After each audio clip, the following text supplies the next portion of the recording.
De actualidad.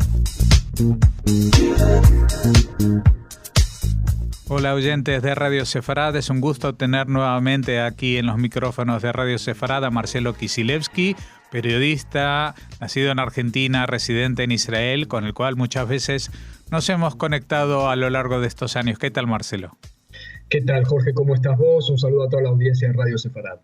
Bueno, queríamos consultarte tu opinión, tu punto de vista, porque en las últimas días y semanas, digamos, todo el tema de Israel se ha centrado casi exclusivamente en una ley polémica, por llamarlo de alguna manera, lo que en español en algunos medios llaman como la ley del Estado-Nación, o la ley que establece que Israel es un Estado judío. Esta ley, a diferencia de otras leyes habituales en el Parlamento, es una ley básica, ¿no? Son de esas pocas leyes que son casi la Constitución de Israel.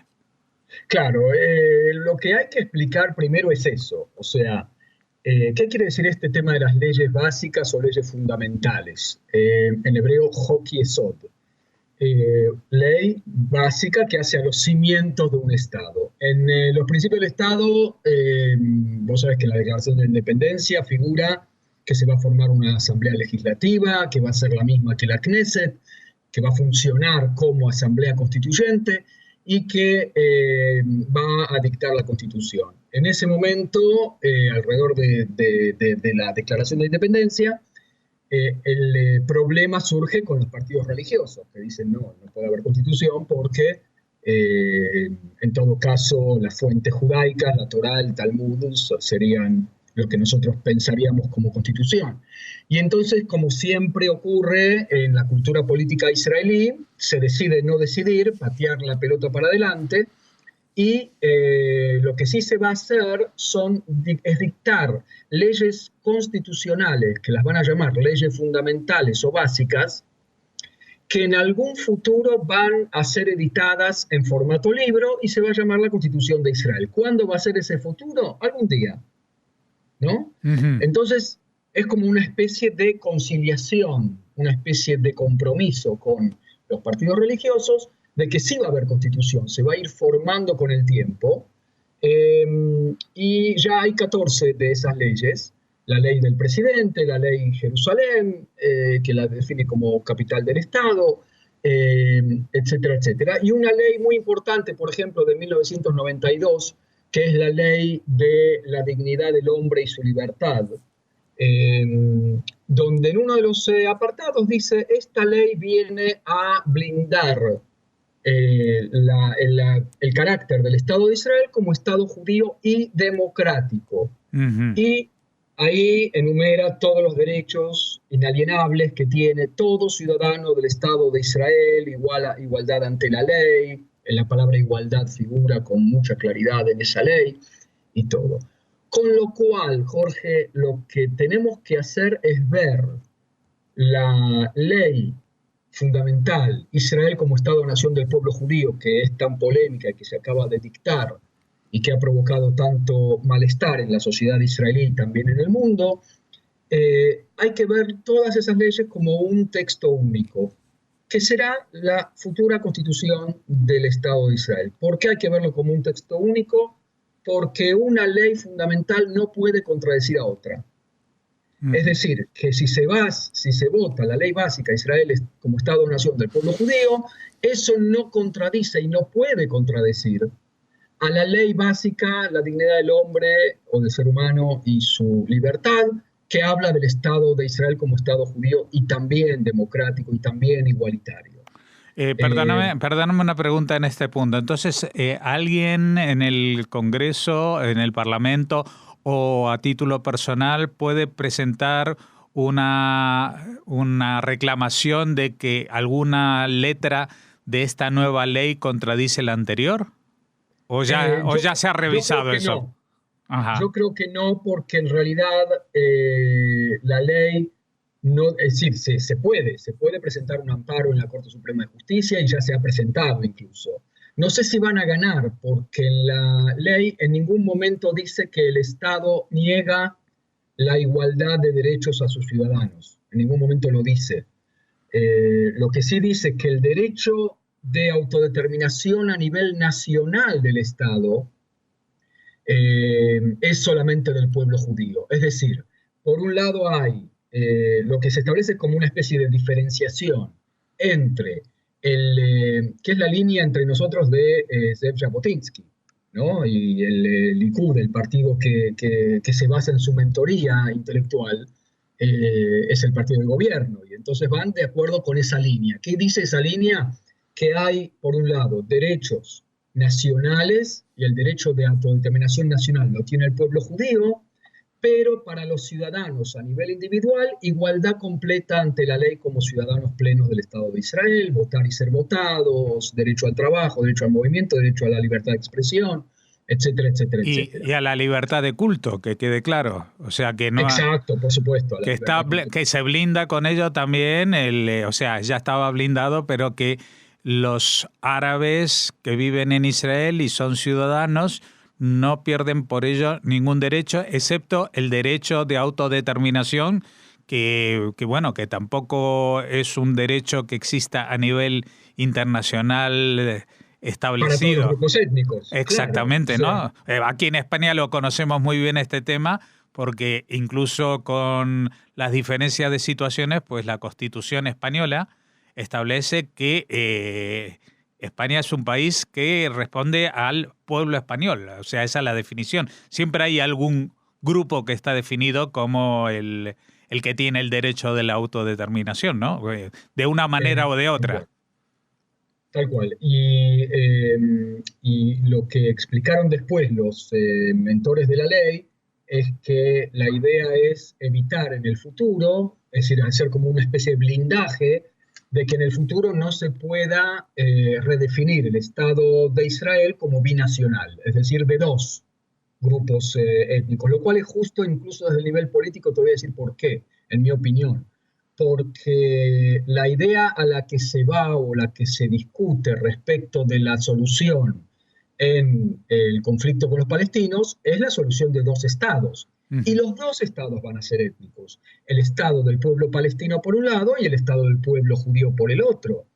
Entonces, si Israel incluso ya reconoció la posibilidad de un futuro estado palestino en Cisjordania y Gaza, ¿por qué los palestinos, los árabes israelíes y el mundo entero no habrían de reconocer un estado étnico del pueblo judío?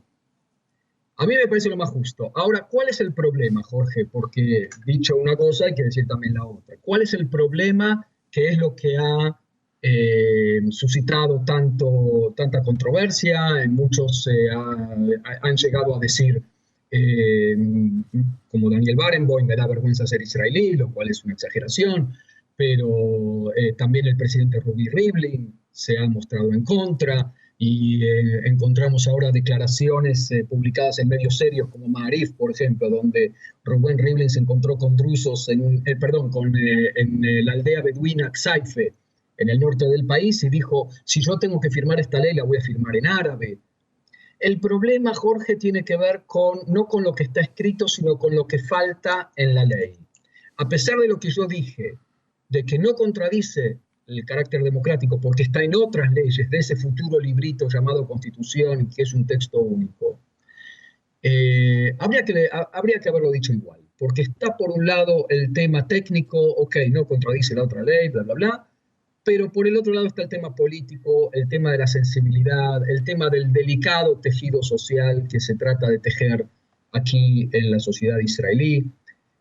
Los primeros que han saltado en protesta y que han verdaderamente tocado una fibra sensible también, incluso en la coalición de gobierno, son los drusos, que profesan una fidelidad casi incondicional al Estado en el que viven, en este caso el Estado de Israel, dando de sus hijos al ejército, siendo camaradas de armas de los israelíes. Ellos han recibido, a pedido de ellos, la obligación de servir en el ejército, como no lo han hecho otros grupos étnicos dentro de Israel. Es decir, por ejemplo, los beduinos también se sintieron ofendidos, pero para ellos es voluntario el ejército. Y sin embargo, muchos de ellos, no sé si la mayoría, lo hacen el servicio militar. Había en versiones anteriores, en borradores anteriores que se habían publicado, un apartado que decía: todo lo dicho no contradice el carácter democrático del Estado de Israel, se va a seguir manteniendo la igualdad ante la ley. Ese apartado en algún lado, y a mí no me queda claro dónde fue que fue eliminado. Y aquí está un poco el problema, ¿no? Yo creo que esto va a tener que reverse de alguna manera, porque lo que pensaba el gobierno hasta ahora que se iba a ir acallando, no se está acallando, ¿no? Y es un problema también para la imagen externa de Israel, como vos bien lo sabes. Una pregunta, porque yo he visto que para revocar una ley de este tipo se necesita una mayoría muy especial, ¿no? En la Knesset. No sé si es el dos tercios. Sí, son 2/3, que es 80 diputados. Sí, pero sin embargo, para aprobarla con la mayoría normal es suficiente, es algo extraño, ¿no? Es como si uno pudiera, no sé, asegurar una situación con una mayoría simple, pero que para destrabarla es mucho más difícil. Sí, sí, pero bueno, así fue como lo definieron, y es debido a este carácter constitucional que le quieren dar a la ley, como leyes, ¿no? Como se usa mucho la palabra blindar, ¿no? Que blinden determinadas características o situaciones, y eso es lo que tiene que ver. De todos modos, aquí se dan, ¿sabes cómo es? Empiezan los tejes y manejes y las versiones y las cosas. Aparentemente esta ley se viene debatiendo desde mucho tiempo antes. Hoy se publica, ayer mejor dicho, en la prensa, el hecho de que Netanyahu tuvo que negociar con los Haredim, con los ultraortodoxos, de que por favor apoyaran la ley. Vos sabés que es una ley que no solamente los otros grupos étnicos en Israel se oponen a ella, sino también los Haredim, los ultraortodoxos, que teológicamente se oponen a un Estado judío hasta que venga el Mesías. Sin embargo, ellos participan en la Knesset y en el juego político y en el gabinete, allá ellos con sus contradicciones, ¿no es cierto? Pero a esta ley se oponían porque ya lo fijaba por ley, y entonces por ley básica incluso. Entonces se oponían hasta que en este caso Netanyahu logró de alguna manera negociar con ellos, diciendo que va a hacer cambios necesarios en la ley de enrolamiento obligatorio para los ultraortodoxos. Sí. Ahora, y entonces ahí fue cuando aparentemente los de Degel Torah, el partido de los ultraortodoxos, se habría convencido de estar a favor, ¿no? Bueno, ahora yo entro en una opinión personal sobre los tejemanejes que hablabas de Netanyahu. Yo creo que en estos, ¿cuánto lleva? ¿10 años de gobierno más o menos? Y sí, más o menos, bueno, ya le ganó a Ben Gurión en cantidad de años que está en el poder, ¿no? Así que tenemos que hablar de un político que habilidad política por lo menos no se le puede negar. Sí, pero creo que una de las técnicas que seguramente en Israel ya se habla de ellas es que de vez en cuando plantea una ley que es más progresista que lo que su propia formación le exigiría, y que luego la utiliza como moneda de cambio. Es decir, por ejemplo, la ley de las conversiones religiosas, pues en principio al Likud no creo que le fuera algo tan trascendental, o esta ley del enrolamiento de los ultraortodoxos, pero le permite, en una situación en la que él quiere avanzar un determinado proyecto más cercano a su ideología, pues tener algo para ofrecer a cambio, ¿no? Parece así, es un pensamiento bastante lógico. Te agrego a la lista el tema de las mujeres del Cótel, por ejemplo. Claro. Que se había ya aprobado el plan, incluso con orden de la Corte Suprema, de hacerles un lugar exclusivo para ellas en el Muro de las Lamentaciones, para que puedan las mujeres rezar con tefilín, talit y todos y leer la Torá en voz alta, con todos los elementos que utilizan los varones. Y otro ejemplo acaba de darse también, que es el tema de la ley de alquiler de vientres, donde había prometido a las comunidades homosexuales y lesbianas, etcétera, etcétera, que iba a votar a favor de que también los varones pudieran utilizar esos servicios aquí en Israel. Y en la votación en el plenario de la Knesset es donde se da vuelta y vota en contra, que es lo que desató las últimas protestas, ¿no es cierto?, en prácticamente todo Israel. Ujú. Y puede tener que ver con eso que estás diciendo, exactamente, poder tener lo que ofrecer a cambio en negociaciones por cosas que realmente le importan. Gafni, el diputado de Degel Torah, ultraortodoxo ashkenazí, decía en una grabación que salió, que trascendió por el Canal 1 de la televisión, por la red CAN, la red nueva pública, Benjamin Netanyahu me dijo que le era muy importante la ley básica, Israel como Estado-Nación del pueblo judío, y que nos va a hacer concesiones en el tema del enrolamiento de los ultraortodoxos, con lo cual te imaginarás quién está muy enojado con todo eso, toda la gente que hace el ejército y toda la gente que va a Miluim, a la reserva del ejército todos los años. Bueno, entre ellos, dicho sea de paso, drusos, beduinos, etc. Ajá. Y me imagino que también Yair Lapid y su partido, que era lo único que habían conseguido durante su coalición con Netanyahu en el gobierno anterior. Sí, también, aunque a Lapid mismo no lo hemos escuchado mucho, ¿eh? No sé bien qué está pasando ahí, que el partido de Yesh Atid de Yair Lapid está como disfrutando mucho del receso parlamentario, parece, porque no lo escuchamos mucho hablar. Los que sí escuchamos tienen que ver con Mahanet Zioni, el partido laborista, con Tzipi Livni, que bueno, también tienen ahí sus vicisitudes. Tzipi Livni acaba de ser nombrada como jefa de la oposición. Y entonces, bueno, ella está dando su batalla por esos lados más ruidosamente que Lapid, ¿no? Uh-huh. Bueno, eso es en el aspecto político. ¿Alguien situaba esta ley o la justificaba en el tema de que, por ejemplo, en cuestiones como los símbolos nacionales, especialmente yo creo que en el tema del himno, de la tikva, pues ya se habían planteado cada vez más situaciones contestatarias de diputados que decían que ese himno solamente representaba a los judíos, que había que cambiarlo, que no se sentían representados, etcétera, etcétera. Y esto también viene un poco a blindar ese tipo de situaciones, ¿o eso es un efecto secundario? No, sí, tanto el himno como la bandera y el símbolo del Estado, que es una menorá, un candelabro de 7 brazos, eso viene a estar blindado también precisamente para no dejar lugar en el futuro a cambios que sea fácil de hacer. Yo lo que sí insisto, Jorge, es que la ley es correcta por un lado y problemática por el otro. Es decir, es correcta porque forma parte de lo que se desprende de la Declaración de la Independencia, eso ya está ahí desde antes. La Declaración de la Independencia también tiene fuerza legal. Si alguna ley choca con ella, gana la Declaración de la Independencia. Y esto ya estaba ahí.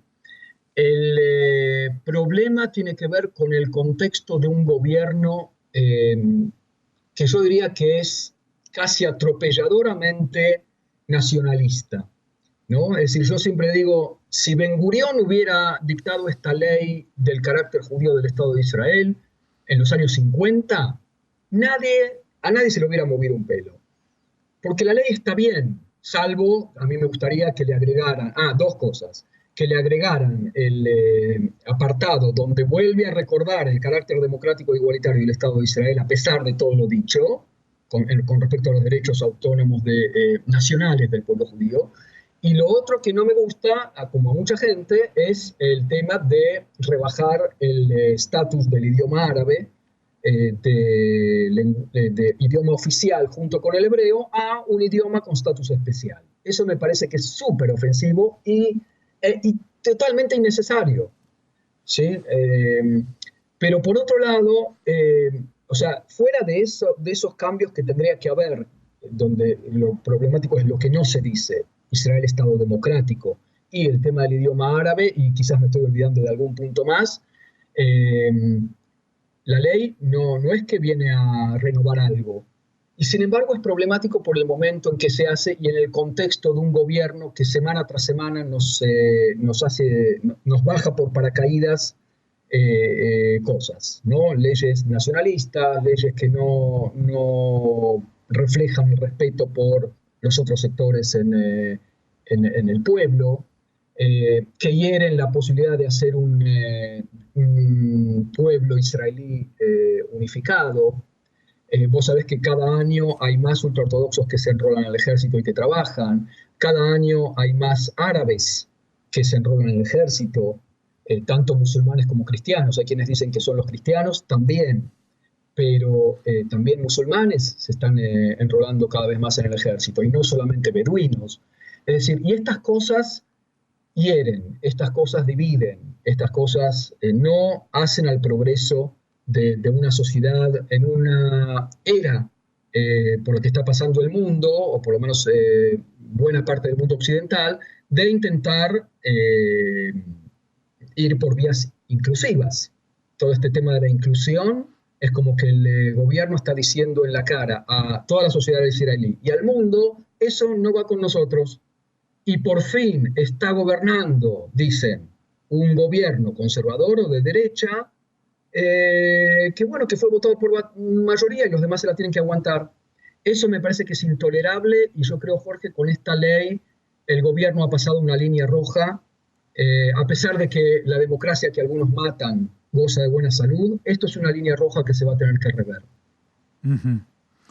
Pues nada, estamos encantados de que nos hayas clarificado y iluminado sobre estas cuestiones que desgraciadamente cuando las leemos en periódicos en español pues no entendemos mucho, o entendemos que ha habido un golpe a la democracia en Israel o otras barbaridades que se suelen deducir de forma apresurada y digamos tendenciosa.